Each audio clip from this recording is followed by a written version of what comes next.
कृष्ण भगवान की जय। राधे मेरी स्वामिनी मैं राधे तिरुदास, जन्म जन्म मह दीजियो श्री वृंदावन को वास।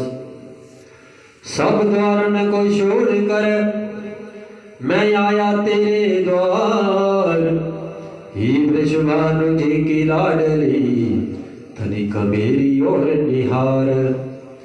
राधे तू बड़ भागनी कौन तपस्या कीन, तीन लोक त्रिभुवन पति सो तेरे अधीन।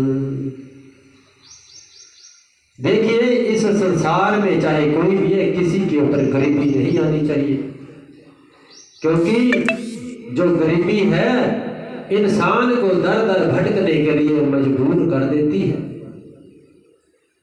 किसी के ऊपर भी गरीबी ना आए ऐसी हम प्रभु से प्रार्थना करते हैं। जैसी गरीबी को सुदामा ने सहन किया, माता सुशीला ने सहन किया, ऐसी गरीबी किसी के ऊपर ना आए। जब सुदामा जी को पता चला कि जो मेरे मित्र है वो द्वारकाधीश है और द्वारका में रहते हैं, माता सुशीला को पता चला। माता सुशीला ने अपने पति श्री सुदामा जी से कहा कि जाओ आप, अगर ऐसे समय में हमारी आपके द्वारकाधीश सहायता नहीं करेंगे तो कब करेंगे, क्योंकि बहुत दिन हो गए हैं भूखे रहते रहते, कब तक ये भूख सहनी पड़ेगी।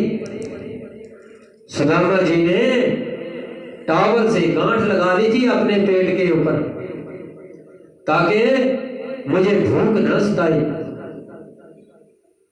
माता सुशीला 3 बच्चों का पालन पोषण करती है और सुदामा जी 5 घरों से भिक्षा मांग करके लाते हैं। कहीं से मिल गया तो भी ठीक है, अगर नहीं मिला तब भी ठीक है, मिल गया तब भी शुक्रगुजार करते हैं सुदामा जी। जब नहीं भी किसी ने भिक्षा दी तब भी सुदामा जी यही कहते थे कि भगवान श्री कृष्ण ने ऐसा ही लिखा है हमारा भाग्य। तब भी सुदामा जी और माता सुशीला खुश रहते थे। और जिस दिन भोजन नहीं मिलता था बच्चे रोते थे, मां कुछ खाने के लिए दो। अब मां कहां से दे जब घर में कुछ था ही नहीं। अब मां ने एक बहाना बनाना कि बेटा आज एकादशी है और एकादशी को कोई भी अन्न ग्रहण नहीं करते, एकादशी का उपवास रखा जाता है। तो कभी कभी बच्चे ये कहते थे कि माता अगर आज एकादशी है तो कल क्या होगा। तो माता सुशीला कहती थी कि अगर आज एकादशी है तो कल द्वादशी आएगी, क्योंकि द्वादशी को व्रत का पारण किया जाता है, अच्छे अच्छे व्यंजन बनाए जाते हैं और भगवान को भोग लगाया जाता है और व्रत खोला जाता है। माता सुशीला ने बार बार आज सुदामा से कहा कि जाओ अपने मित्र द्वारकाधीश के पास चले जाओ, वही हमारी सहायता कर सकते हैं। अब हम और भूखे नहीं रह सकते। तब सुदामा जी कहते हैं कि देखो मैंने अगर मित्र के घर में जाना है तो कुछ ना कुछ देने के लिए चाहिए, खाली हाथ नहीं जा सकता मैं। आज माता सुशीला 4 घर से 4 मुट्ठी चावल मांग कर लाई। चावल को बांधने के लिए माता सुशीला के पास कपड़ा नहीं था। अपनी साड़ी से एक छोटा सा टुकड़ा फाड़ा और उस टुकड़े के अंदर वो चावल की मुट्ठी बांध दी, पोटली बना दी चावल की और कहा पतिदेव लो और जाओ।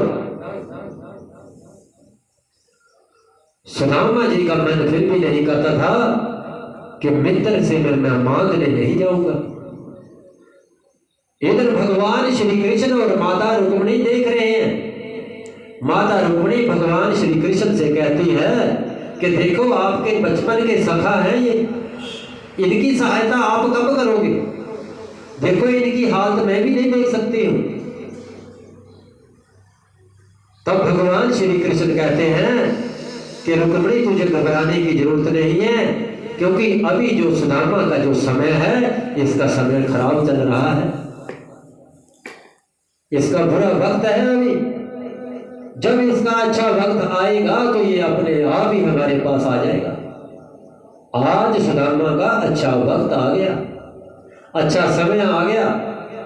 सुदामा जी ने तोरली ली चावल वाली और बगल में बसाई और लेकर के चल पड़े। कहाँ के लिए?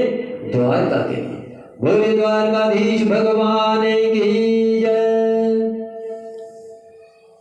सुदामा जी भूखे रह रहकर इतना कमजोर हो गया था, इतना दुबला पतला हो गया था कि सुदामा को चलना भी मुश्किल हो गया। अब सुदामा जी ने रास्ते में एक नदी थी, नदी को पार करना था। भगवान श्री कृष्ण जान गए कि मेरा मित्र सुदामा मेरे को मिलने के लिए आ रहा है, तो इसको नदी से पार कौन लगाएगा। भगवान श्री कृष्ण केवट बन करके आ गए वहां पर, और माया के द्वारा नाव बनाई गई। आज सुदामा कहता है केवट क्या मुझे आप पार लगा दोगे? क्योंकि केवट को ये पता नहीं था कि ये भगवान है। आज भगवान श्री कृष्ण केवट के रूप में सुदामा को कहते हैं कि हमारा तो काम ही पार लगाना है, हम तो सबको ही पार लगाते हैं। सुदामा जी ने नदी पार की। जब पार की तब सुदामा जी कहते हैं कि देखो मैं तो, आपने मुझे नदी से पार तो कर दिया, लेकिन मेरे पास देने के लिए कुछ नहीं है। भगवान श्री कृष्ण केवट के रूप में कहते हैं कि सुदामा तेरे पास कुछ ना कुछ तो होगा। बोला मेरे पास कुछ भी नहीं है देने के लिए। फिर भी भगवान ने कहा कि कुछ ना कुछ तो होगा तेरे पास। तब सुदामा कहते हैं कि मेरे पास वो चीज है जिसको कोई लेना नहीं चाहता, क्योंकि भगवान श्री कृष्ण चाहते वही थे कि जिसको कोई नहीं लेना चाहता, आज सुदामा वो मुझे दे दे। सुदामा ने कहा मेरे पास दरिद्रता के अलावा और कुछ नहीं है। आज भगवान श्री कृष्ण केवट के रूप में कहते हैं कि सुदामा अपनी दरिद्रता ही दे दो मुझे। सुदामा की दरिद्रता आज भगवान श्री कृष्ण ने उसी समय दे दी। सुदामा आगे बढ़ते गए, चलते गए, रात पड़ गई सुदामा को।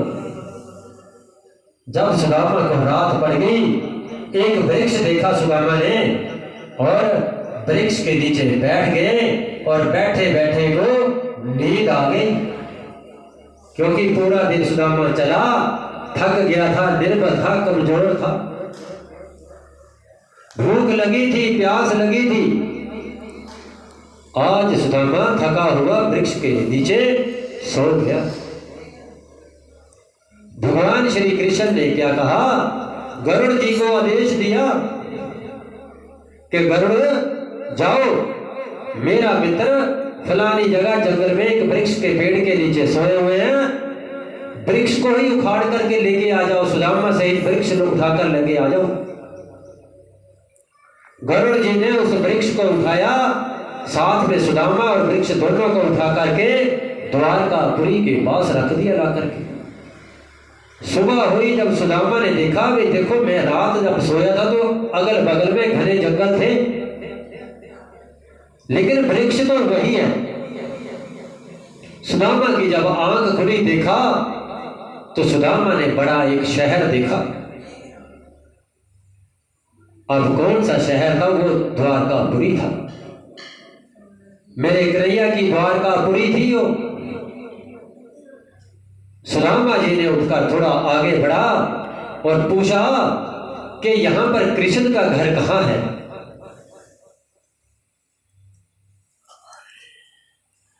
तो किसी ने बता दिया कि जाओ देखो, ये जो सामने बड़ा महल है ये हमारे द्वारकाधीश कृष्ण कन्हैया का है। जो इस द्वारका में सबसे ऊंचा बड़ा सुंदर महल है ये हमारे कृष्ण का ही है। सुदामा जी द्वार के ऊपर पहुंचे। जब द्वार के ऊपर पहुंचे तब सुदामा जी ने द्वारपालों से कहा। अब द्वारपालों से कहा कि देखो, जो आपके द्वारकाधीश है ये मेरे बचपन के सखा है, मित्र है। द्वारपालों ने सुदामा की हालत को देखकर ऐसा सोचा कि ये कृष्ण हमारे द्वारकाधीश है, बताओ उनके ऐसे मित्र हो सकते हैं? ना इनके सर के ऊपर कपड़ा है, ना तन के ऊपर कपड़ा है, और धोती भी फटी हुई है, ना पांवों में जूते हैं। और ऐसा निर्बल आदमी, ऐसा कमजोर व्यक्ति हमारे क्या कन्हैया का, हमारे द्वारकाधीश का मित्र कैसे हो सकता है? देखने को तो नहीं लगता, क्योंकि सुदामा की गरीबी और दरिद्रता ने हालत ऐसी बना दी थी। इसलिए भगवान से हम यही प्रार्थना करते हैं कि किसी के ऊपर गरीबी और दरिद्रता ना आए, क्योंकि गरीबी और दरिद्रता व्यक्ति को दर दर पर भटकने के लिए मजबूर कर देती है। और हमारे लोग भी ऐसे हैं, क्योंकि कुछ लोगों के अंदर तो दया का भाव है। अरबों में कोई 10 ही होंगे जिनके अंदर दया का भाव है, और उन 10 के कारण ही ये संसार चला हुआ है। कुछ लोग तो गरीब व्यक्ति का मजाक बनाते हैं, क्योंकि जिसने कभी गरीबी देखी हो वही गरीबी का एहसास कर सकता है, गरीबी को महसूस कर सकता है कि गरीबी में व्यक्ति की क्या हालत होती है। अब जिसने जन्म लेते ही राजा परिवार में जन्म लिया हो, अच्छे परिवार में जन्म लिया हो, शुरू से अच्छा पैसा मिलना शुरू हो गया, उसको क्या पता गरीबी क्या होती है। गरीबी तो पूछो उन बुजुर्गों से, उन माताओं से पूछो जिन्होंने मेहनत करके आप सबको इस लायक बनाया है। बोलो हरे कृष्णा हरे कृष्णा हरे कृष्णा। सुदामा की हालत को देख करके द्वारपाल ने सोचा कि आप हमारे द्वारकाधीश के मित्र नहीं हो सकते, लेकिन फिर भी सुदामा ने बार बार जब प्रार्थना की कि जाओ जाकर के अपने द्वारकाधीश से कहो कि आपका बचपन का सखा आया हुआ है आपसे मिलने के लिए। अब उनमें से एक द्वारपाल ने सोचा भी चलो ठीक है, जब इतना हठ कर रहा है तो हमें बताने में भी क्या फर्क पड़ता है। कहीं कहीं कथा में लिखा है कि भगवान ने अपनी एक सभा बुलाई हुई थी, उस सभा को संबोधन कर रहे थे, और कहीं कहीं गुरुजनों ने ऐसा भी बताया है कि जब द्वारपाल भगवान श्री कृष्ण के पास गए थे तो माता रुक्मिणी 56 भोग लेकर के आई हुई थी, और भगवान श्री कृष्ण को भोग लगाने के लिए आई थी, खाना परोसने के लिए आई थी।